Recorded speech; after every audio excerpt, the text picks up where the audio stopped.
Good afternoon. My name is Jami Powell. I am a citizen of the Osage Nation, and I am the Associate Curator of Native American Art here at the Hood. I've been telling people that today's symposium is actually a celebration of the 1 year mark of me being here at the Hood. Thank you.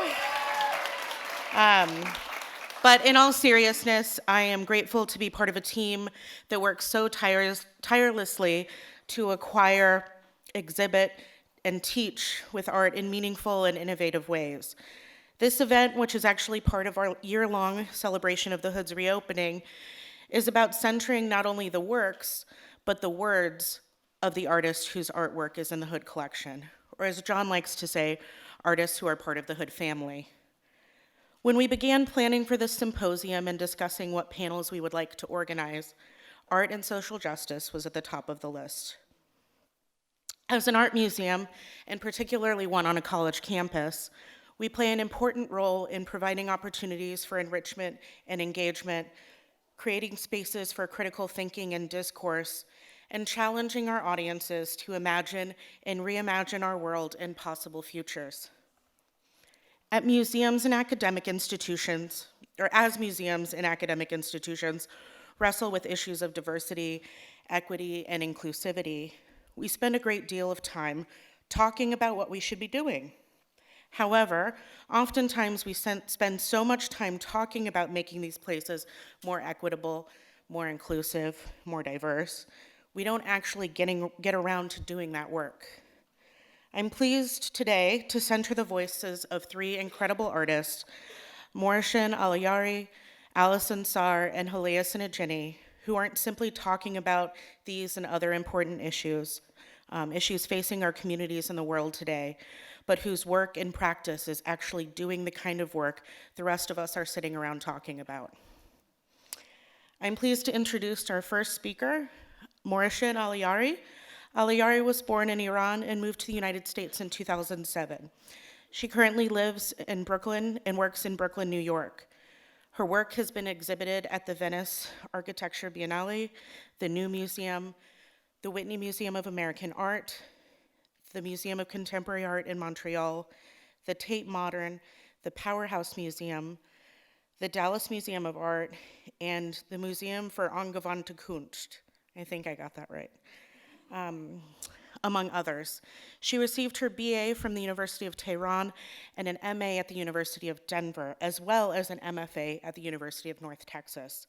Please join me in welcoming Morehshin Allahyari.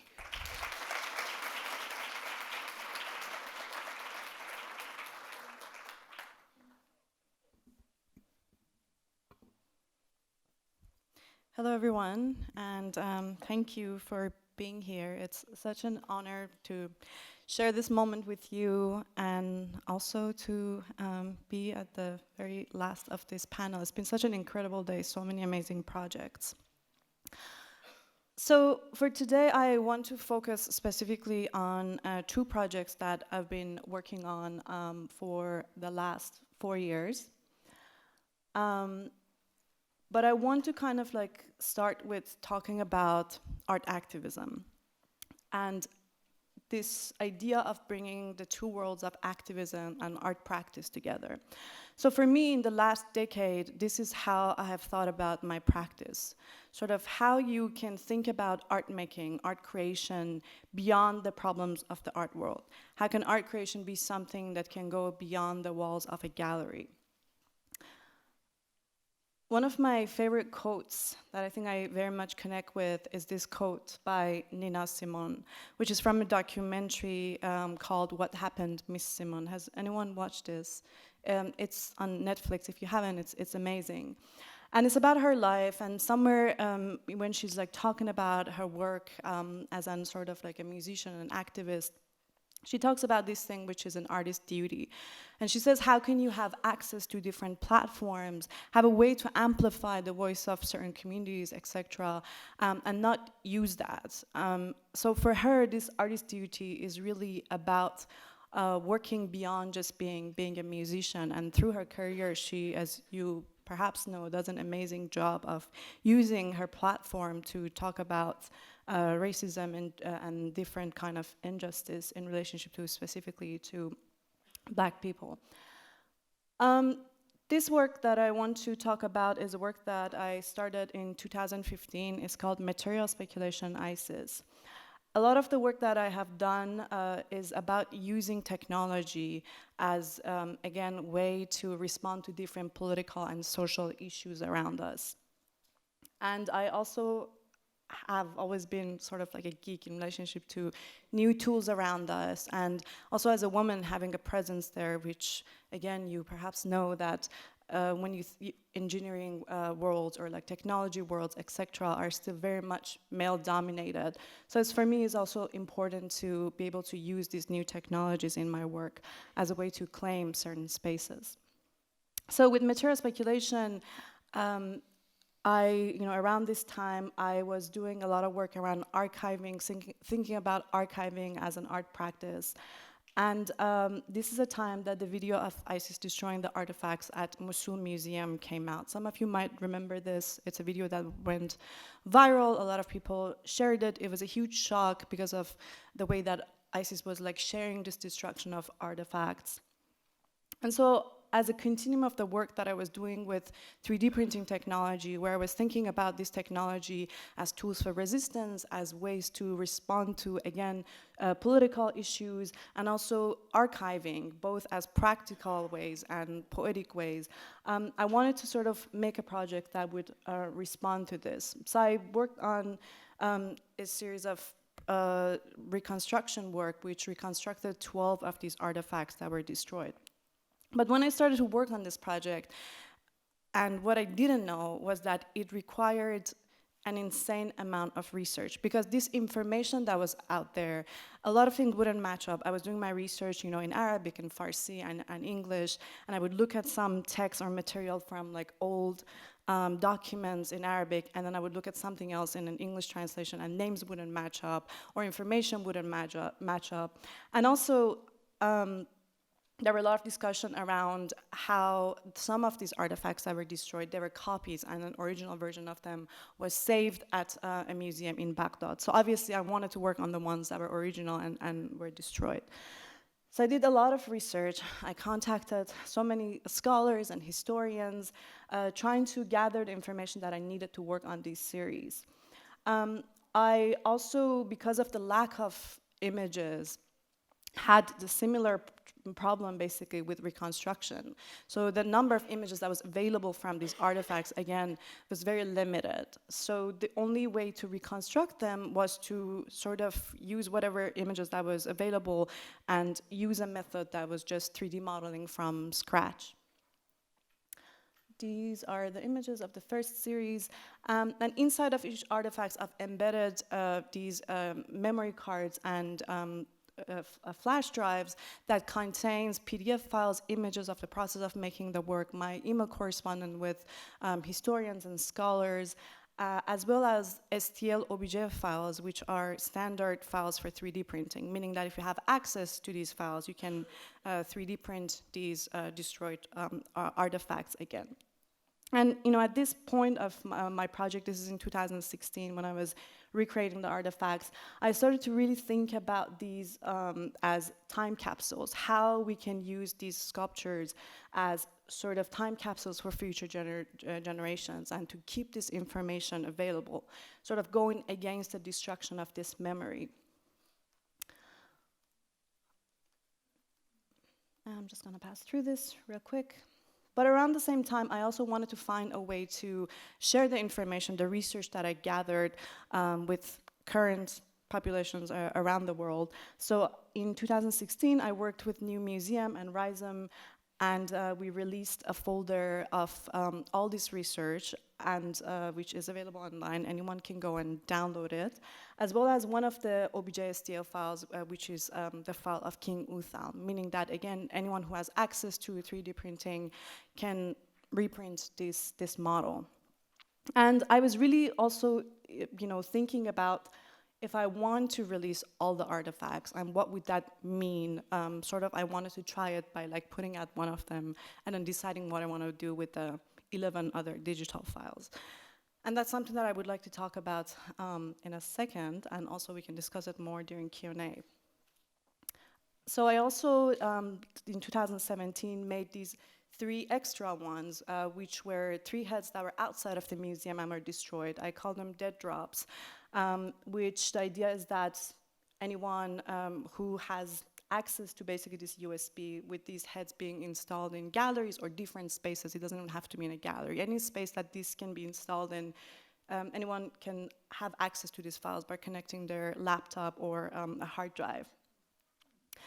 But one of the issues that I also started to become really interested in was not sort of wanting to respond to ISIS destruction, but also always talking and thinking about the US destruction of a lot of these artifacts during the Iraq and Afghanistan war, something that people perhaps don't talk about as much because the kind of way that the violence was represented was not similar way than that video that ISIS released, right? That was very bold, very direct. US military doesn't come and show everyone, oh, look, this is what we destroyed. So, and I felt like through my talk, the more I worked on this project, the more I realized that it's something that a lot of time just gets hidden behind this violence that is very direct, and people don't really talk about it. Another thing was this notion of a lot of these different institutions, archaeology institutions, digital archaeology institutions around the world coming and doing these kind of reconstruction works. And I would get emails or messages from people. It's like, hey, have you seen this? The London Archaeology Center is reconstructing Palmyra, and they're putting it in this place in London. What do you think about it? And the more I saw these kind of projects, the more I started to really question it, why these institutions are interested in. What does it mean for them to have access to these technologies, and then go to the safe parts of the Middle East or different parts of Africa, etc., and use technologies like 3D scanning to 3D scan models of these artifacts, which is something that has been happening a lot in the last 4 or 5 years with access to these technologies. And so I coined a term which is called digital colonialism. And sort of, again, pushing for us to question access to digital historical content in a way that, let's say, you see the Nefertiti head, which is one of the most famous Egyptian artifacts, and it's currently located at a new museum in Berlin. And you sort of might question, what is this thing doing here? Was it given, or how did it end up there? Which the answer is, it was never given to them. It was stolen. And through many, many years, there has been a lot of back and forth between Egyptian government and the German government, Egyptian government, asking them to return the Nefertiti, and they're like, we're not going to give it back to you. So not only that, but now, because of access to these technologies, like 3D scanners, they can create a very accurate replica of these things. And as you can see, they can sell it for €8,900 on their website. You can order 10 of them. And so that's sort of something that is really amazing for me. It's something that sort of a discussion that I've been developing and talking a lot about in the last years, again, which I'm happy to discuss further when we talk about that. But sort of to summarize it, how these institutions have access to these data, and they sell it, they make profit of it, they give only private access to certain institutions. I have very short time left, and I want to talk about this work that I also have been working on for 2 years. It's called She Who Sees the Unknown, and it's sort of my expansion of thinking about this relationship between technology and history. In Material Speculation ISIS, it was very much about going and recreating these things that were destroyed. With She Who Sees the Unknown is about researching these dark goddess, monstrous jinn or genie female figures from the Middle East, and retelling new stories about them, bringing them out of the context. A lot of them are forgotten, a lot of them are misrepresented. When you think about superheroes, they're 99% of the time are male, right? I mean, it was the same growing up in Iran, it's the same in Western culture. And also, whenever they're female, if they are female, the monstrosity is thought as something that is negative, something that is bad. Witches are always like ugly and old, etc. So for me, I grew up with a lot of mythical stories in Iran, but hardly ever being able to like, see anything that was like female or perhaps genderless queer figures. And there's so many of them. So in this work, I talk about, again, this is like a lot of research. I give like 1-hour talks over only this work, literally. So the main concept is this concept of refiguration as this process of activation, going back and through reimagining the past, reimagining other kind of presents and futures. And this work has, like a more like sculptural installation aspect part to it, where I use older images to sort of reconstruct these like figures. This one is a Jen named Huma. She brings fever to human body. And then I connect it to different topics. In this case, global warming, the injustice conversation around global warming and solutions to it, comparing the Western and the Eastern sort of ways of thinking about this catastrophe. I also built these like reading rooms. I'm building an archive of images and stories told about these figures, something that does not exist. We don't have any archive focusing on these like Middle Eastern female or, again, queer figures coming from the Middle East. I also invite different writers, artists, scientists, etc., mostly female from Middle East, to come and join me in these conversations that I call refiguring. I also do performance lectures, where I, again, talk about different aspects of these figures. I want to talk about one of these figures. This is one that is Ayesha. I'm not going to go much deep into her story, but she's a Moroccan jinn, and she's known as the opener. So when she possesses men, which is usually what she like works with, she creates literally a crack on the male body. She opens them to an outside and invites them to participate with her. If you don't participate with her, don't listen to her, you are going to go insane, basically. So she's like very powerful. There's like a lot of stories to tell around her. This one is Ya'juj Ma'juj. Their story is told in the Quran. They represent chaos. And I came across this specific story right after the ban happened, and I was influenced by it. I had left New York to go to a festival called Transmediale in Berlin, and the ban happened, and at the time I had a green card and an Iranian passport. And if you remember the very beginning of the ban, green card holders were included in it. So, that was like a very specific moment in my life where I was like, oh my God, everything I've built for the last 10 years could just go to zero. It could mean like nothing at all. And that was a really strange, difficult moment.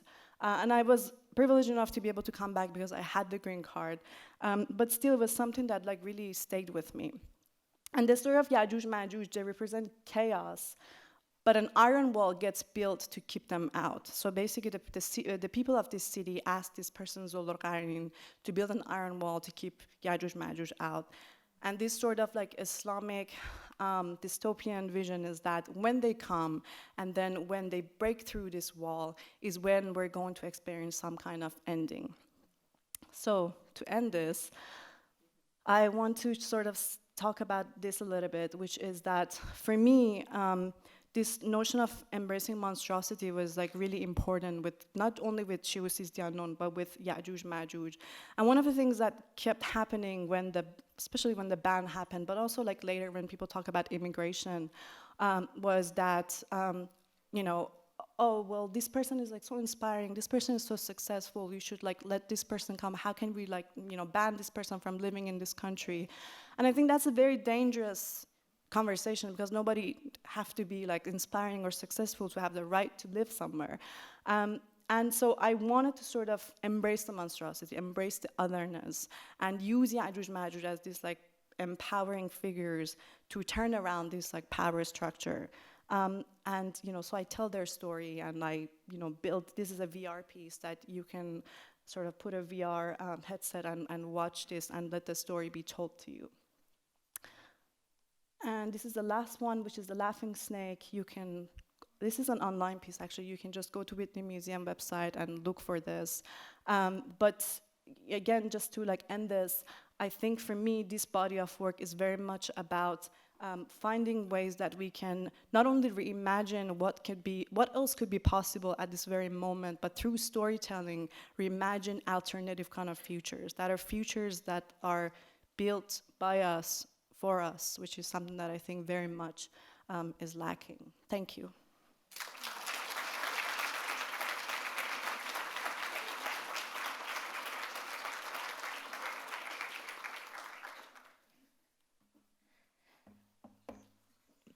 Our second speaker is Alison Saar, who was born and is based in Los Angeles. Saar's work has been exhibited at the Walker Institute, the Whitney Museum of American Art, the High Museum, the Hirshhorn Museum and Sculpture Garden, the Museum of Contemporary Art in Chicago, the UCLA Fowler Museum of Cultural History, the Studio Museum of Harlem, and the Brooklyn Museum of Art. Saar earned a BA from Scripps College and an MFA from the Otis Art Institute, which is now the Otis College of Art and Design. Let's give a warm welcome to Alison Saar.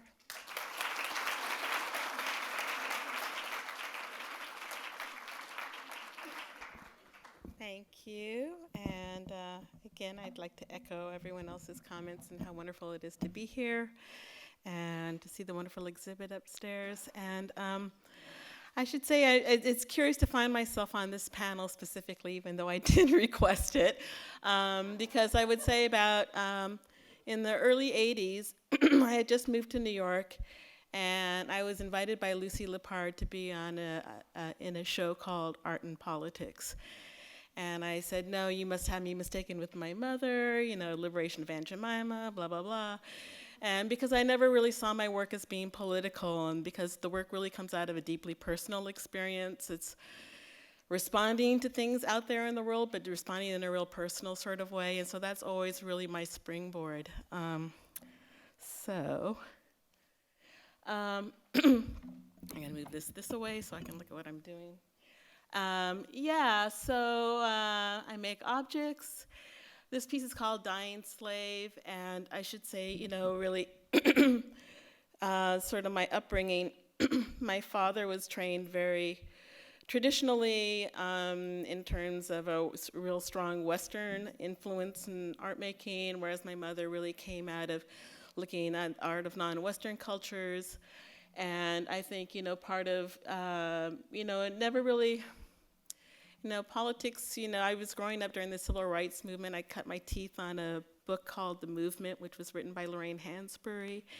And I think my grandmother had it on her coffee table, and it was those horrific images that we're also familiar with dogs attacking civil rights protesters and the fire hose images and things like that. And so it has always been part of who we were. And so I never really kind of thought of it as being something separate from myself. So this piece is, of course, looking at Michelangelo's David, Michelangelo's Dying Slave, and kind of trying to bring it into the context of being an African-American slave. And so what he has in his belly is a sort of, American Nkisi with manufactured nails in there, and trying to kind of seek a justice, some sort of justice out of this. And this is the piece I did for the '93 biennial called Skin Deep, or Coonskin. And when I did this piece, it's basically just ceiling tin that has been cut to resemble a flayed African-American male. And I think it was kind of, Jeffrey spoke earlier in terms of how his work was always kind of, and I hope I'm not phrasing it improperly, in terms of trying to be positive and healing and have sort of a more positive outlook of things. And this was a period where I think the unfortunate man, Bird, who was had been dragged by the back of a pickup truck until he was beheaded, and another young man from New York had gone down to Florida and had been abducted and set on fire. And not long also after, Rodney Allen King beatings in Los Angeles, and it seemed like every time I turned on television, it was open season on black males. And so I did this work, I just couldn't contain sort of my anger and my rage, and I did this piece, and when I was, talking to Thelma Golden, who was the curator, I said, Thelma, I'm really concerned about this piece, not so much by the art goers, because I think the art world is very jaded to certain images, but that, that the guards that, were working in there would have to see this image day in and day out. And she said, oh, don't worry about it, and in truth, it felt like wallpaper compared to some of the other atrocities in the gallery. But it was a difficult thing for me to do because I felt like it was really, for me, it was very gut-wrenching. And, excuse me, I'm fighting the cold. And so this piece is called Sleeping Beauty, and it was also a time where I had many friends who were dying of AIDS and being HIV positive, and I think as an HIV negative person, it feels odd for me to kind of even discuss this because it's not necessarily my story, but it was really trying to understand what as a healthy person could offer, or how we can possibly understand the plight of AIDS and HIV positive individuals and what the struggle they were going through, which was then also a very strongly political struggle as well. So this is kind of taking off of this sort of sleeping beauty who had been pricked by the rose thorn or the spindle thorn, and was kind of sort of in this weird limbo. And then the other thing that kind of really struck me moving to New York in the 1980s was I had grown up in Laurel Canyon, which was very kind of bucolic little enclave between Hollywood and the Valley in Los Angeles. And so when I moved to New York in the 1980s, it was the first time I'd really had kind of a real visceral, face-to-face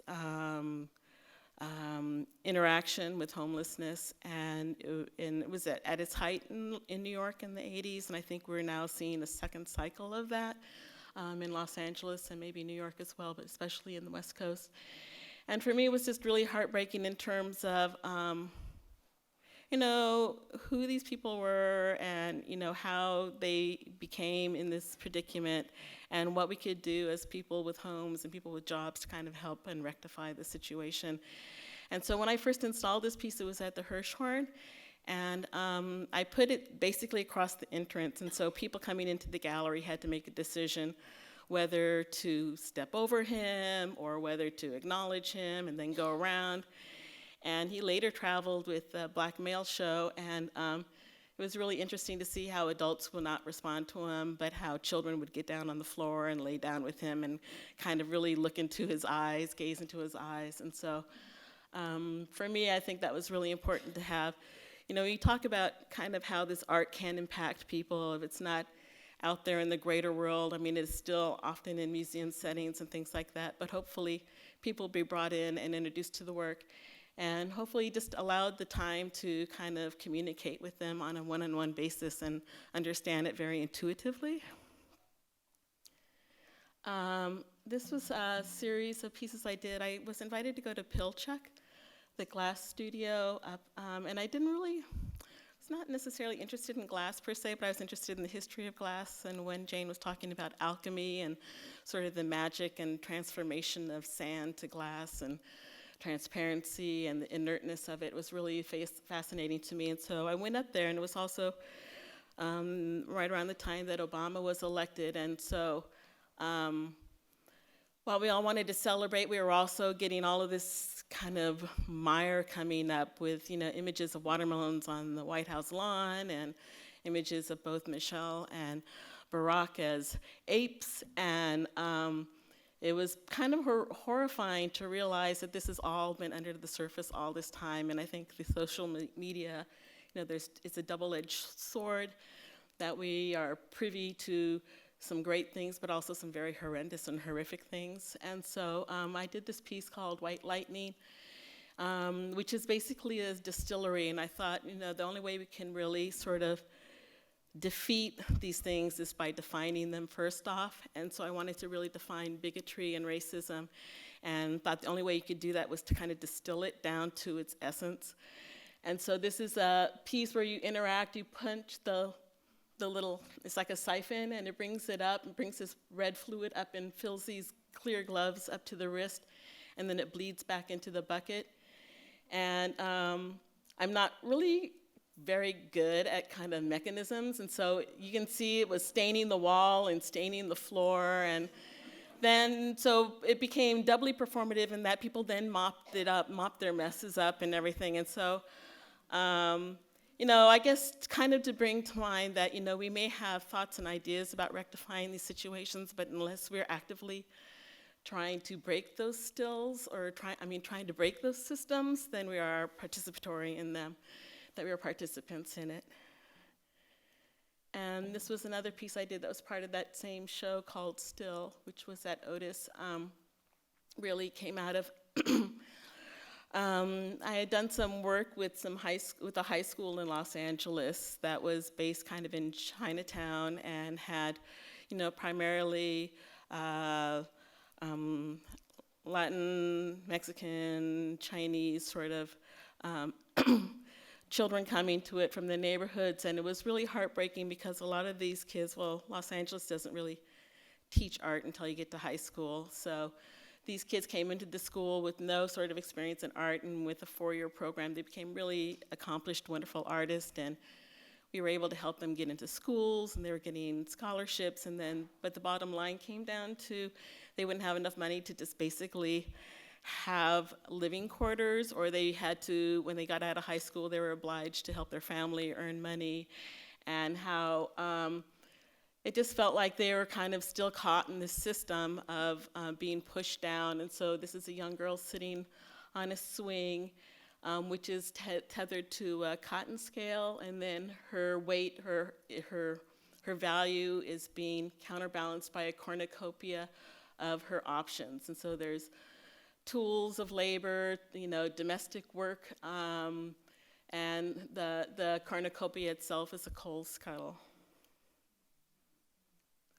And so then I started doing these pieces on cotton sacks. I'd gone down to New Orleans, which kind of brings me up to the next series of work, and was looking at, I'd gone to New Orleans maybe 8 years after Katrina, and was really kind of disturbed by how little had been happened, and there was all this conversation of how, you know, New Orleans was going to be bigger and better and brighter than ever, which just means it was going to be wider than ever. And, you know, really brought to mind, and I think we've hit it a little bit, Sarah's conversation about people of color living in floodplains and living in highly at-risk areas, that those are maybe the areas that are affordable, or in her case, that those were hydro things built, excuse me, built endangering them, but also the history of African Americans living in soggy bottoms or in floodplains, and how they're always the first to kind of be washed away when the levees break, sort of thing. And so this is called Cotton Eater, and this idea of let them eat cotton by all these sort of false promises of, you know, everything will be, you know, this sort of gift of promises and false sort of false promises that never actually came to fruit. Thank you.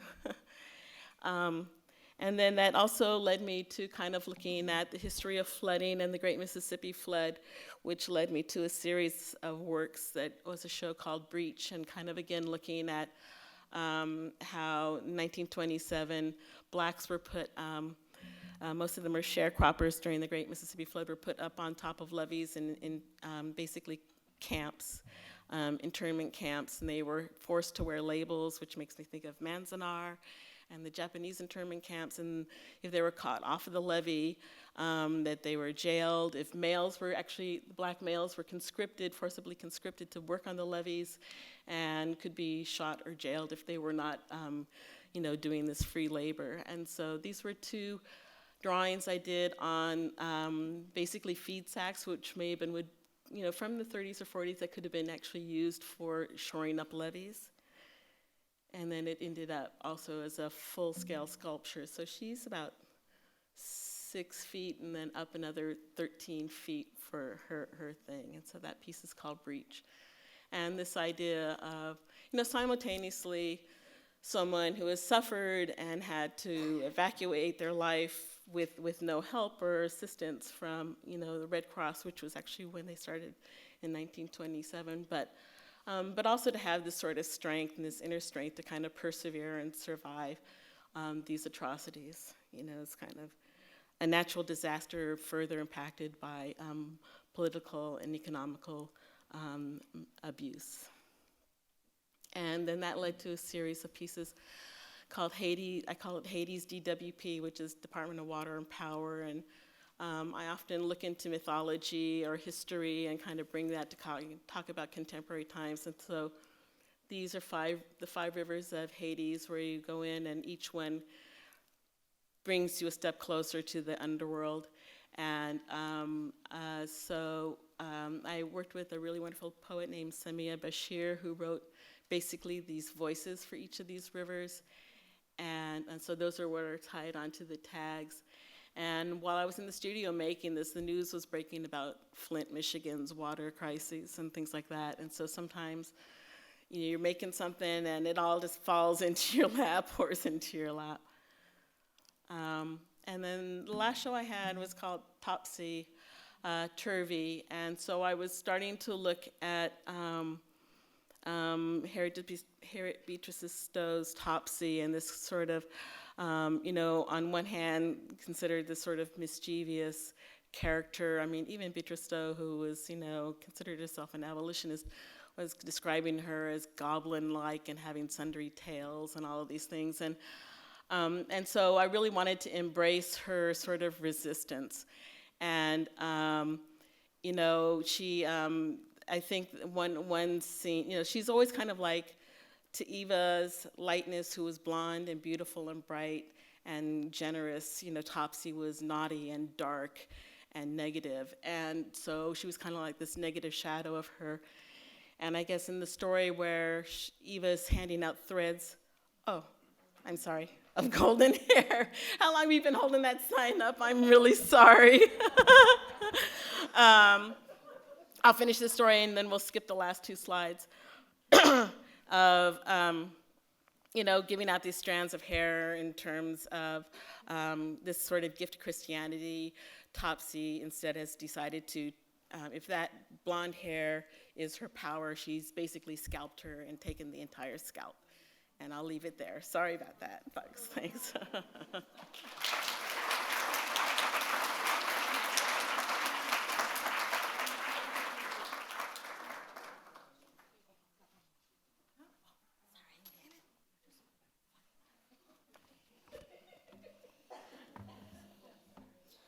Thank you so much.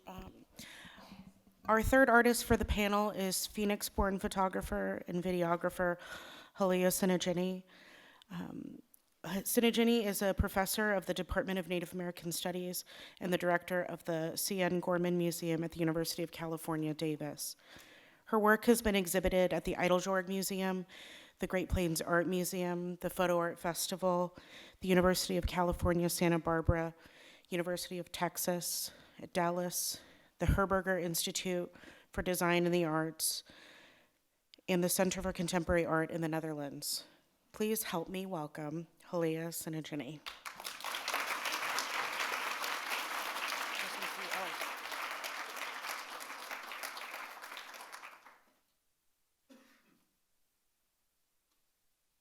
Don't unplug it.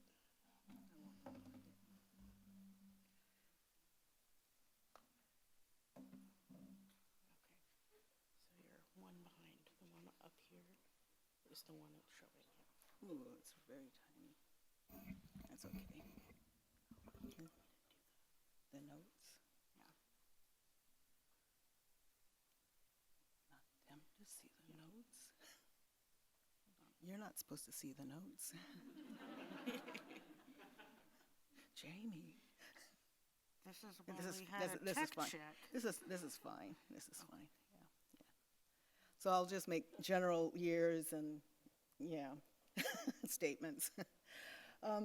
My name is Hulleah Tsinhnahjinnie, born into the Bear Clan of Tuskegee Nation, born for Tsinhnahjinnie of the Diné Nation, adopted into the Killer Whale Clan of the Klukwan House, adopted into the Eagle House of Metlakatla, and Wakan to Mario Antoine of South Dakota.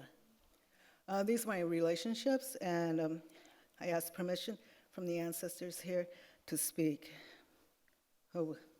So I took Jami very literal about, showing our current work.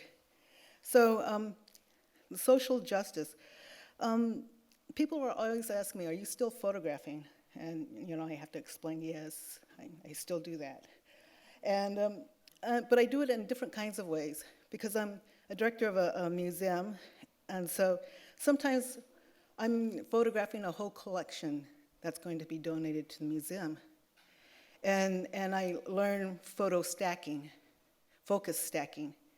And I get very intimate with the objects and jewelry or Inuit collection. And when you start focus stacking some of the images, you can see the lines, the matrix in the jewelry. You can see where the jeweler has left a file mark, because you can go way in and look at the focus. But other things too, what I've done is worked with portraiture. And I've always taken portraits of those I love. And when I went to the Bay Area to go to art school, I integrated myself with the community there, the San Francisco Bay Area community. And it's just not of native Californians because of the relocation program in the 50s. Several tribes are in the Bay Area represented. So I worked at the San Francisco Indian Center, and Wednesday nights we would have beading class. And at beading class, Gladys Ellen would bring her family. And one night she said, will you take our photograph, our portrait? I need a family portrait. So the next Wednesday I brought my camera and everything, and we did portraits.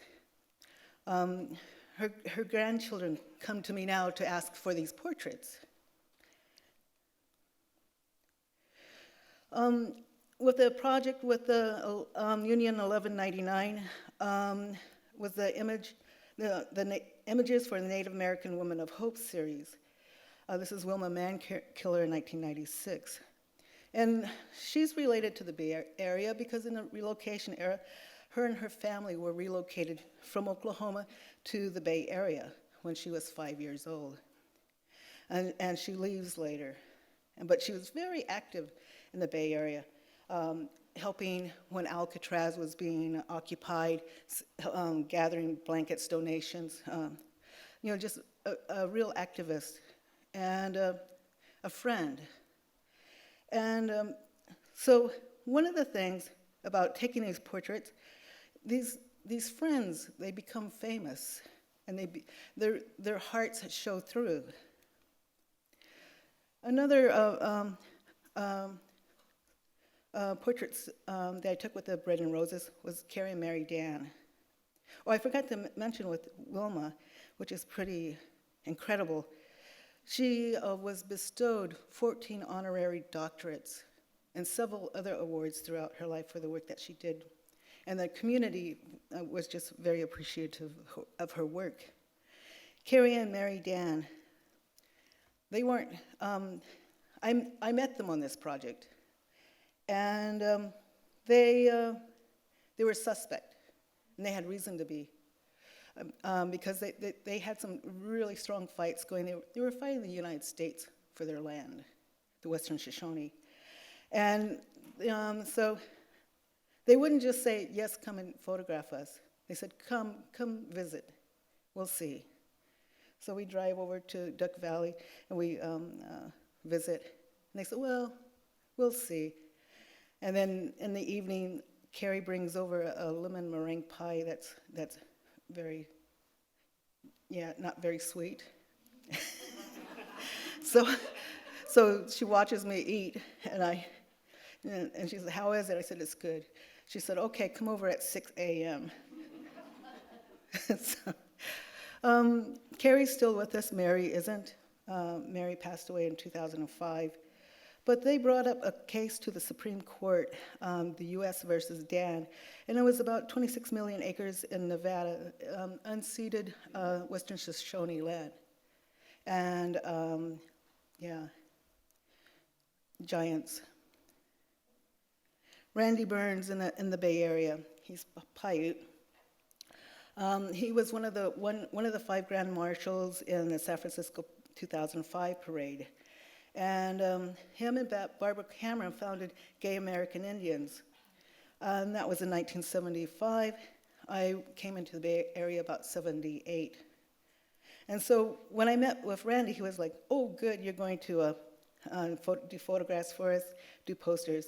And so I was very involved with that. And I was very involved with the San Francisco Indian Center. And over the years, just following the center from way back then, I have an archive of community protesting, engaging with the artists that come in, Christy Belcourt, Isaac Murdoch, and then they were practicing doing this street mural, and they put that out in front of the San Francisco Wells Fargo Bank the next day.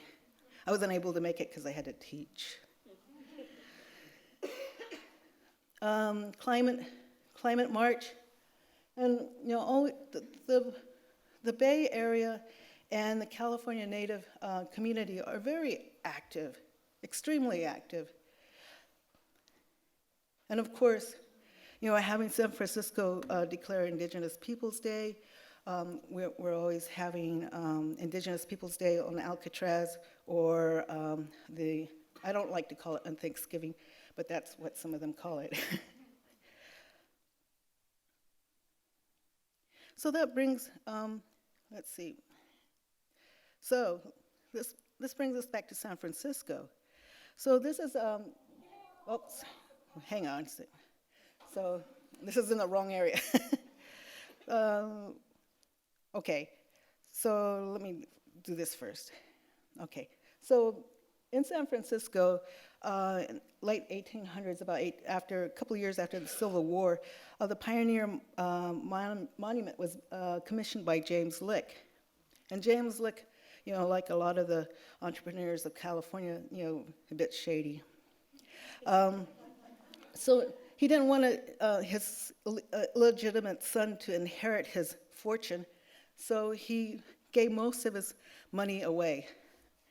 And he gave to the city, back in the day, about $200,000 plus for this monument, and which, converts to like over $2 million. And so, anyways, it's this massive monument, and unfortunately, it didn't fall down in 1906. It weathered the times.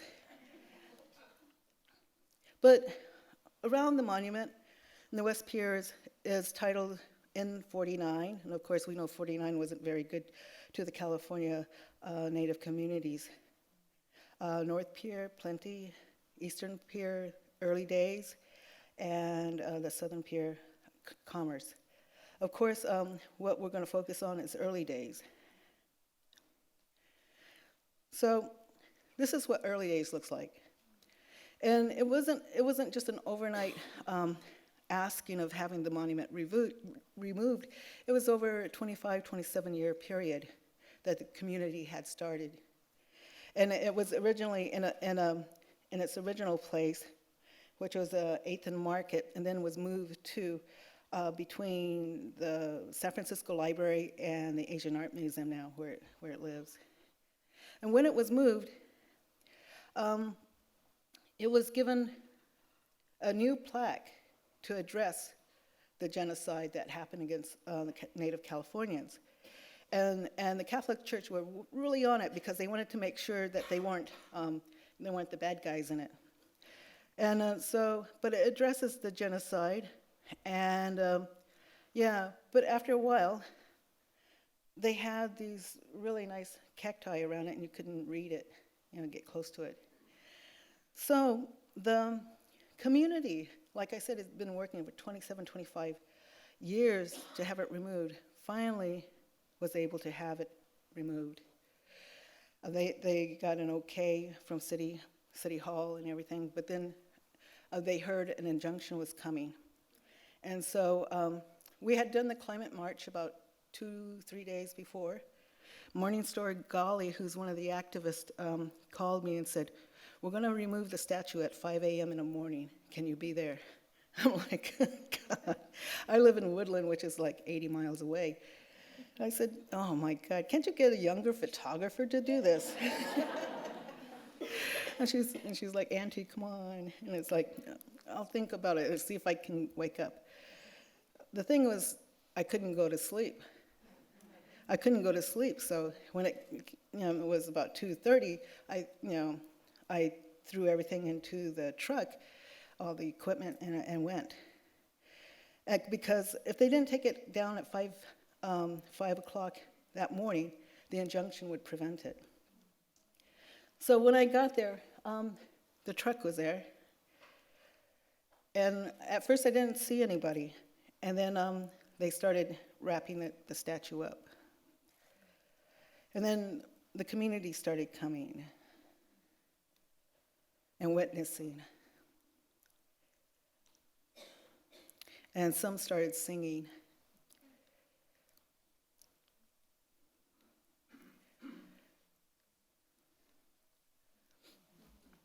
And then as you can see, someone's in the back on the plinth.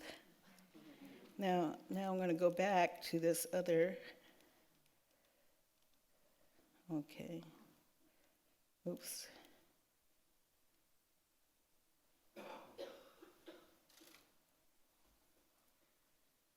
You may recall that last September, the city of San Francisco removed a statue considered offensive to Native Americans. Yeah, the statue depicted a fallen American Indian at the feet of two men. NBC Bay Area's Joe Rosado Jr. shows us a unique project that's bringing the now vacant space to life. Are you guys ready? Are you guys ready? Don't give me a microphone. History is a story, megaphone. sometimes written, Do the same thing I said before. sometimes depicted in stone or bronze. Out from the front. A tale told from the point of view of the sculptor. Everyone look over here. But a certain statue that up until recently stood in the shadow of San Francisco City Hall told a story some didn't need to see. The statue, when we see the reminders of colonization and the abuses that our ancestors have had to endure. The statue, called Early Days, was part of the Pioneer Monument near the main library. It depicted a fallen American Indian beneath a looming missionary and vaquero, an image Native Americans found insulting. They bring up painful memories for our people, and our people are still here today. When the controversial statue was removed last fall, it left an empty pedestal. Use your hands. But on a recent gray San Francisco morning, that pedestal came to life in a colorful way. Okay, here we go. Over 2 days, where the statue once stood, living American Indians took its place as photographers snapped away. We're going to see over 150 individuals come through over 2 days. We have people from the ages of 2 all the way up to 92. It was all part of a photo project organized by the San Francisco's Arts Commission as a way to reactivate the monument, giving the community a hand in its message. Now we get to celebrate. We get to take up space in a very positive way. We can look to the future. It's powerful to be able to see our community up there instead of that statue. Among those in front of the lens, 90-year-old Julia Parker of the Kashaya Pomo and Coast Miwok tribes, who made the trek from Yosemite Valley, where she's lived the last 70 years. I think it's about time that people begin to recognize and respect each other and their ways. 1,000, 1,000. The collection of photos will be part of a series of exhibitions starting this summer as the city rolls out a new American Indian initiative. So this is an example of the community speaking its own truth. It was a chance to write a new chapter of Native American history, one told from the point of view of those living it. Joe Rosado Jr., NBC Bay Area News. Now we'll rush over to that cave.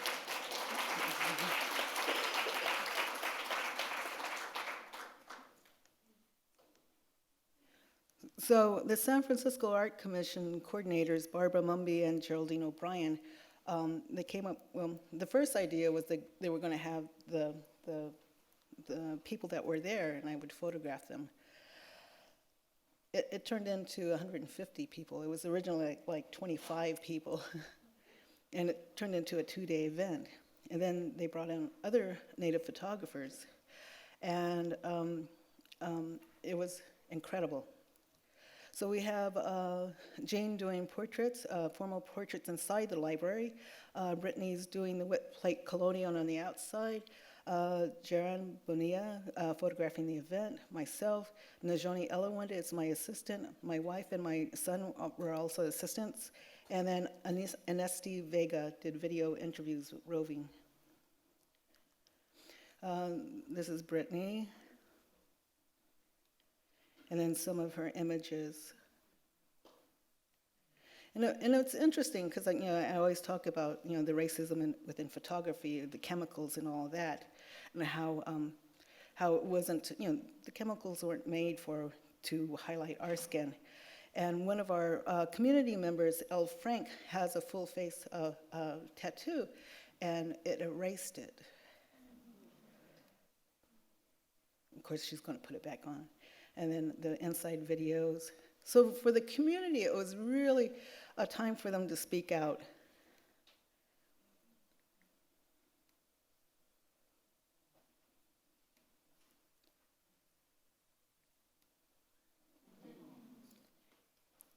These are my photographs I took. Ralph and Julia Parker, her sister-in-law came later, who's a Parker, Ralph's sister, and she was 92. Reclaiming the area.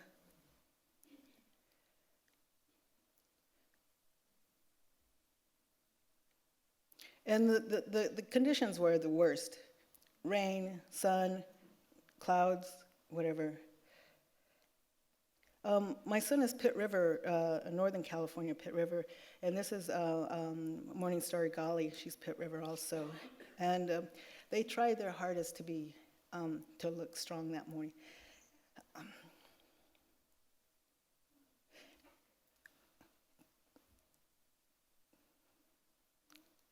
Because one of the community members became a number for the missing and murdered Indigenous women.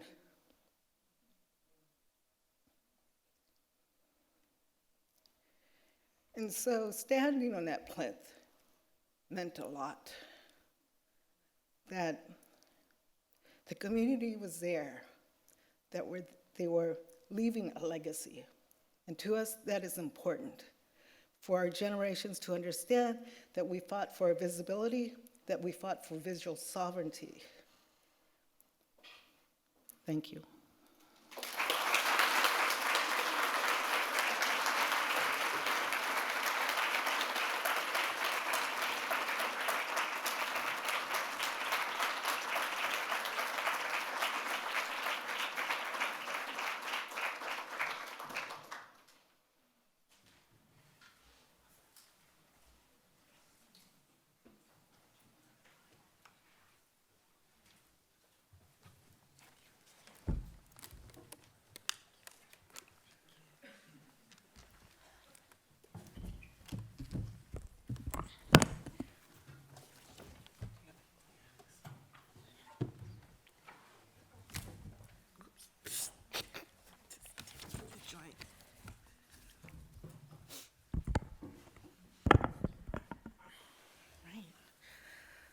Sorry, we're all there's no water allowed down here, which we should reconsider, looking at you.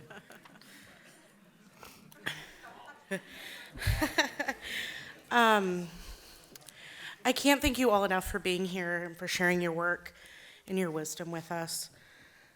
One of the things I enjoy and that brought me to working in contemporary art is what I describe as your intellectual generosity. Within academic settings, we're trained to rewrite, to edit, and control the work that we circulate in the world. On the other hand, you all put your work in the world and invite audiences to come and engage and interpret your art based on people's own experiences, expectations, and assumptions. As I said at the beginning, you're experimenting, practicing, and implementing, while many of us in museums and academia continue to talk around these issues. What advice can you offer for those of us who are struggling to engage with issues of social justice in meaningful ways?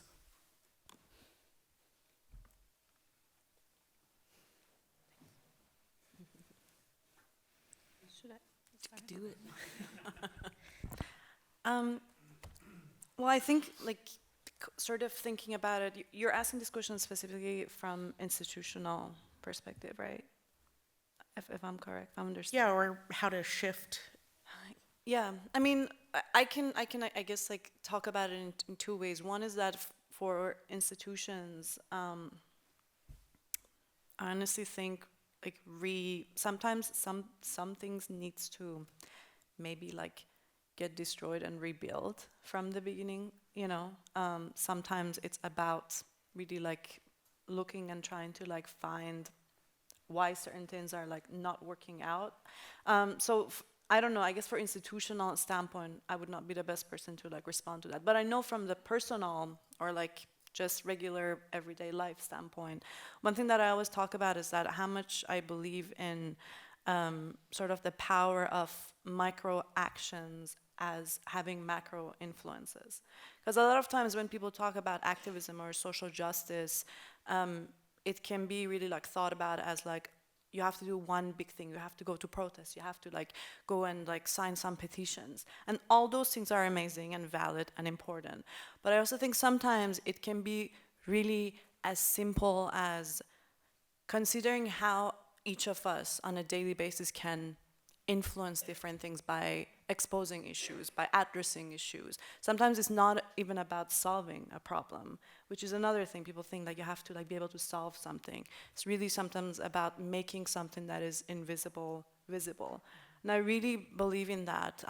One of the examples I give is that, you know, sometimes if I am invited to a panel and it's, let's say, like, all male panels, I will be like, I don't feel comfortable being in this panel. But one, I don't want to be tokenized. Two, I don't think this should happen. So you need to, like, reconsider, and I've, like, built a list of women of color in art and technology with a group of, like, other people. We've built this list that contains, you know, the name and work of so many women. Because when you tell people, like, why there's this lack, they're like, oh, well, we couldn't find any woman who did, like, AI work. I'm like, here's a list for you. Like, that's because you haven't been searching in the right places. So, you know, I really think small, and all of us can do this, right? All of us can do, like, small actions like this, which can sort of, again, make some kind of shift in spaces. And I guess eventually that actually influences the institutions as well, so. I think also, I mean, I think the Hood is a good example of what we're doing today in terms of what things can be done, and in terms of kind of rearranging the way galleries are set up and how we are no longer, like, in the basement. I mean, you know, I don't know how many museums, African art or art of the Middle East is in the basement, if it exists on view at all. And so I think that is kind of switching those priorities. And then, of course, just inviting conversations, I think, is really crucial, because I think people come in and look and maybe are afraid to kind of comment on what they're seeing, or kind of feel like they're experiencing it alone. And that if you give people an opportunity to communicate with each other and have dialogues, I think is really important. And I think that's very much of what you guys are doing here already, so you're in a good start in that respect. Dialogue. There's not much more to add on to that. So the issues you all address in your work, colonialism, gender, racism, environmental degradation, extraction, and other things, don't exist in a vacuum. However, it can be difficult to convey the kinds of complexity and entanglement that really have an impact on these issues. How do you address this within your work, or how do you convey this complexity to people who may not have a background or context for the issues you're addressing?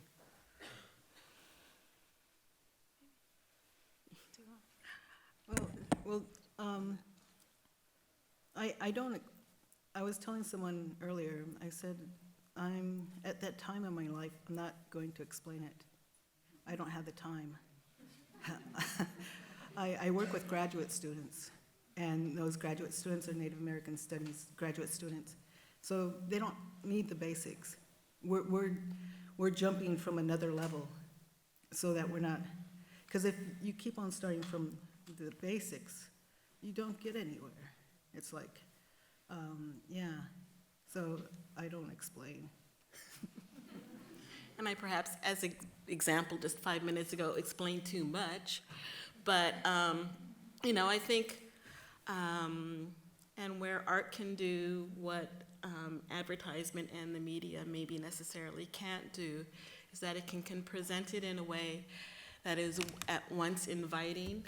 And so I think we were talking about why the aesthetics is really important in terms of bringing people to the table to actually look at these things, but also to not explain everything to them, and that the way you can kind of bring them around to sort of own these ideas is to kind of lead them halfway there, and that they have to find the rest of the way there, and whether they can just kind of intuit themselves to that place, or if they have to go back to libraries and research the stuff and try to understand it and glean more information, then I think that is basically opening a portal as opposed to leading them to a point and saying, okay, now you've got to take it and take it somewhere else. So I would think that would be my take on that.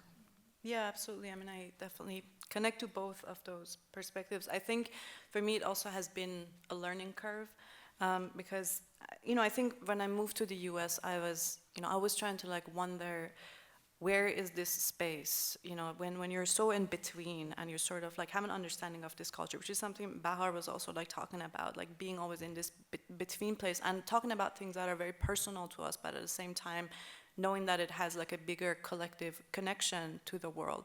And that's a very complicated place and situation. So I think like I felt that I was some kind of like cultural ambassador at the beginning, that I had to like explain a lot, work through like projects that brought together these two worlds.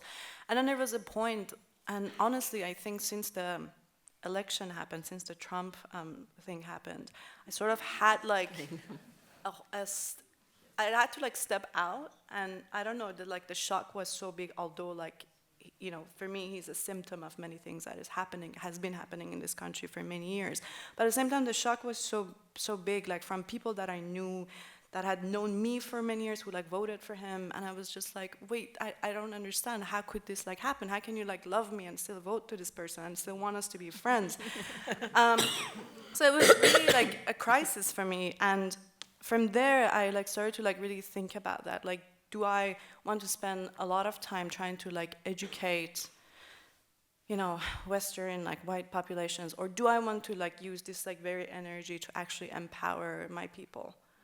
And how to like shift that energy, because it's a lot of labor, and the expectation for you to always like explain these things, to be that educator, it's a lot of, you know, again, like emotional and time labor.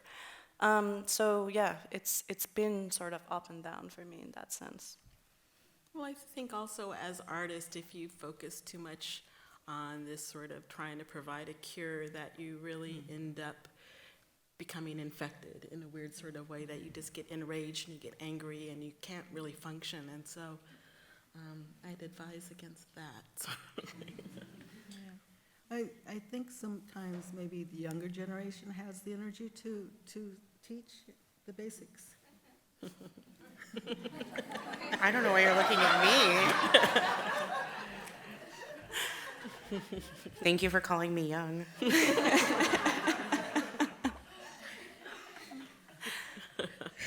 I think, Morehshin, what you speak to is kind of this extra labor that artists from underrepresented backgrounds are asked to do, that other artists aren't asked to do. And I think that also kind of relates to here on campus, a lot of conversations I've had with students, and particularly students from underrepresented backgrounds, the kinds of labor that institutions ask of them. And so, you know, as I've gotten older, my approach to activism and social justice has changed. But something I continue to struggle with, and I know a number of students continue or have expressed to me that they struggle with, is this kind of sense of urgency and the feeling that we have to solve all of these problems right now. What would you say to people or to students who feel that way? Or what do you wish someone would have told you when you kind of felt that sense of urgency was crushing you?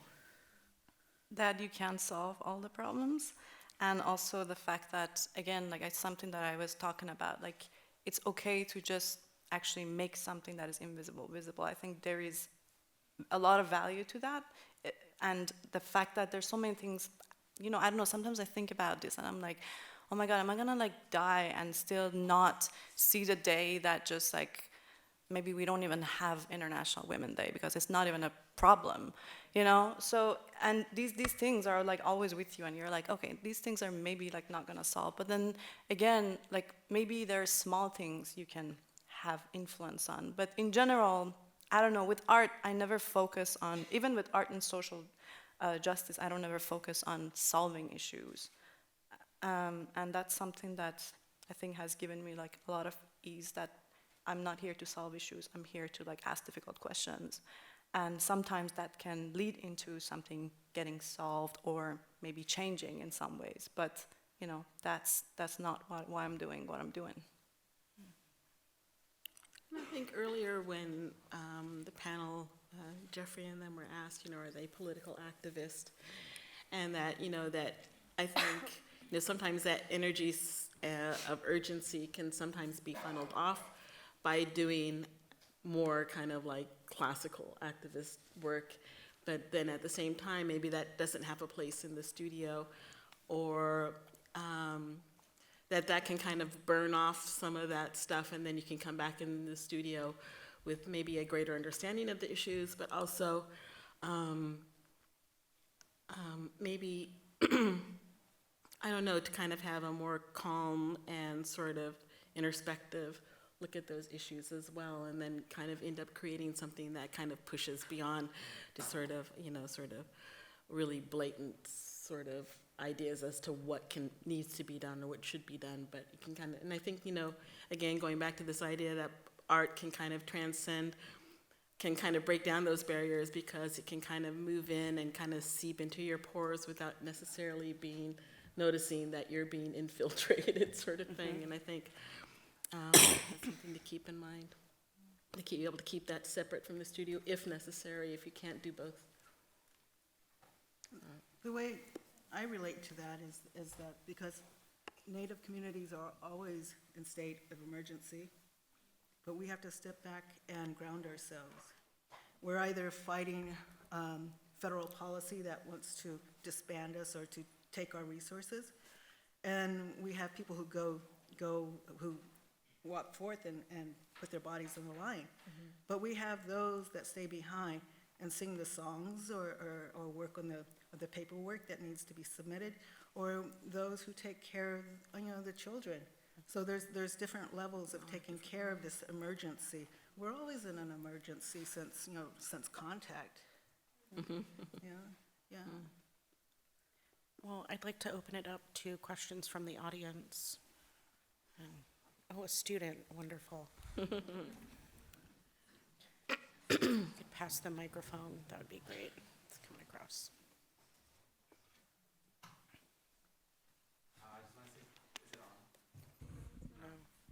Oh, here comes another one.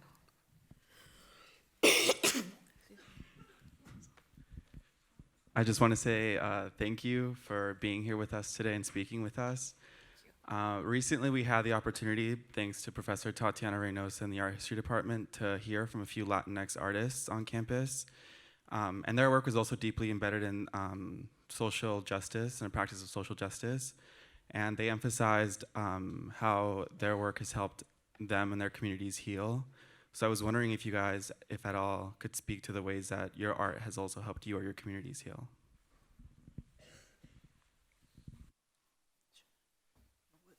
Could you say that again? How has your art helped you or your communities heal in the sense of like from the effects of colonialism or racism or social traumas that might have come up with? I'll start first. When I was growing up, of course, my mother and dad went to boarding school, and you know, that wasn't a very good educational experience. When I went into middle school, I was like a cat landed on my feet, because where my father lived, they started a pilot school for bilingual education, Navajo language, Navajo history, Navajo, you know, community board of professors and all this. So I went there, but some of my other friends were still going to boarding schools. I mean, you know, the last boarding school closed in Canada in 1996. And so, you know, that's pretty incredible. But the reason why they called my father back was they had to create curriculum for that school because there were no books. There was nothing. There were no cards for the language. And so they called the artists back. And what I witnessed when I was young was the vision, the start of this visual sovereignty, creating of the books, creating of Navajo history, oral histories and things like that. And so along with that, along with my mother's strong political family background combined, as I became an artist, when I started taking photos of Wilma Mankiller or the Dan sisters or the community, it's creating a visual archive for our people so that we can look back and we have our own heroes, or you know, that we can look at and tell stories about. Yeah. I think for myself, you know, I make the work really to try to kind of soothe my own wounds and kind of it's very personal in terms of I don't want to presume that the work has any power outside of my own experience with it.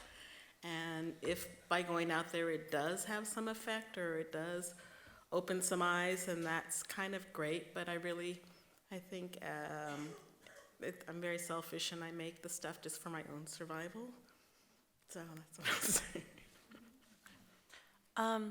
I think for me it's sort of the combination of, again, like making work that is personal, that it can be in galleries, but also like thinking about how with this work I can also expand to something else. When I was talking about She Who Sees the Unknown series, you know, I do like these kind of events that in which I invite like other artists, other collectives, or you know, again, it's very much focusing on women from the Middle East, to sort of be able to like build some kind of collective or community where we can talk through these issues and have dialogues. And you know, I think that process has been actually really helpful in the last, like, especially 2-3 years, because for a lot of us something like major like shifted. Like I think 9/11 was like very real in ways that it like shifted a lot of things for people you know, from the Middle East. But with all the like ban, etc., and you know, sanctions, this, that, there's like so many new things has happened towards our communities and our bodies that maybe for us is kind of like still new, you know, immigrating to the US. So I think like all of us, I mean, I talk to my friends all the time about this who are immigrants, and we're all like, this is so confusing. We're still like trying to figure out how to come together, how to organize and mobilize. So even that process to feeling like, okay, we can actually rely on each other and have each other and call each other and cry over some green card that didn't come through, you know? And yeah, it's still in process, but for now, I think I'm really glad that I have access to something like that.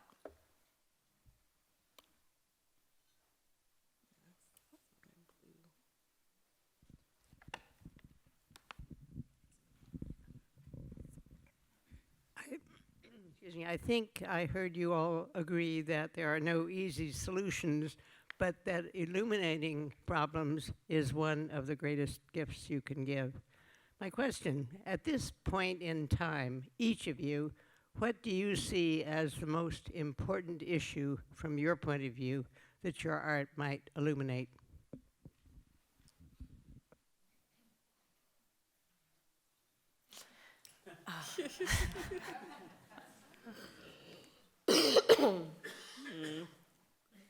Me? How is this comfy? You know, when I first started out as an artist and was very naive and wanted to kind of really understand why I was an artist and what I wanted my art, what I aspired my art to be, was to have, my goal was to have the work speak universally to a shared humanity. And, you know, of course, talk about sour lemon meringue pie in the sky, you know, it's kind of like, is that even a thing? You know, what does that really exist? But I think in terms of trying to keep myself whole, it is something I still kind of believe in, and it sounds really hokey, but that's kind of what I would like the work to kind of, you know, I mean, earlier someone asked, you know, why Layla doesn't have males in her work. And for me, I'm like, well, why does it have to be a male? Why can't you somehow, you know, inhabit and embody and understand what that female is experiencing through this beautiful, amazing, touching work? And why do you feel excluded from that? And so that's kind of what I'm talking about. I don't do many guys as well. I'm mostly female figures. And for the same reason that, you know, I inhabit a female's body, and that's really kind of, you know, and that's really been kind of my experience, and I'm not comfortable speaking outside of my skin so much, but that doesn't mean that other people can't come in and understand it and see through other people's eyes, and so that would be my goal. But And I think one of the things that was one of the questions I didn't get to, but was kind of talking about relating the personal to the global, and that what you do, you know, even though there are limitations to kind of, you know, negotiating, you know, the fact that your work doesn't represent an entire group of people, that you're speaking for yourself, but also that like focus on your own life allows that like for that human connection. And allows for people to like understand that shared humanity in really, really kind of a personal way. Right. And that hopefully, if that is experienced and exposed, that we will then, you know, in turn respect other people and respect our differences and embrace those differences and be loving. It's super hokey, but still, that's I like hokey. I think we have time for one, maybe two more questions. Come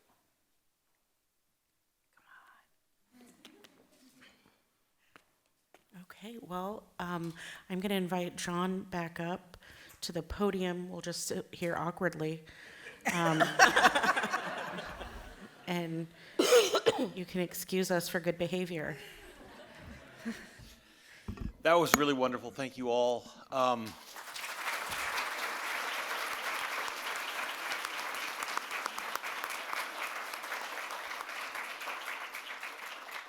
Just before we wrap up, I want to say on behalf of everybody in the audience to all of our speakers today, how much we truly appreciate the gift you've shared. And in common, everybody who joined us to share their thoughts today are both brilliant and generous, because it's a special combination to be exceedingly intelligent, but also have the heart and the care and the compassion to share that in an open way. And I'm emotionally exhausted because this has just been such a day. There's so many ideas and so many feelings that have been going on. So we thought that rather than just like roll out of here and go back to our lives, we'd slowly move back into that world that's waiting for us outside of the museum. And so now we are having an open house in the museum where all the galleries are open, and you're all welcome to wander around, and all of us who participated in the conference will likewise wander around. We don't really know how this is going to work. We've never done it before.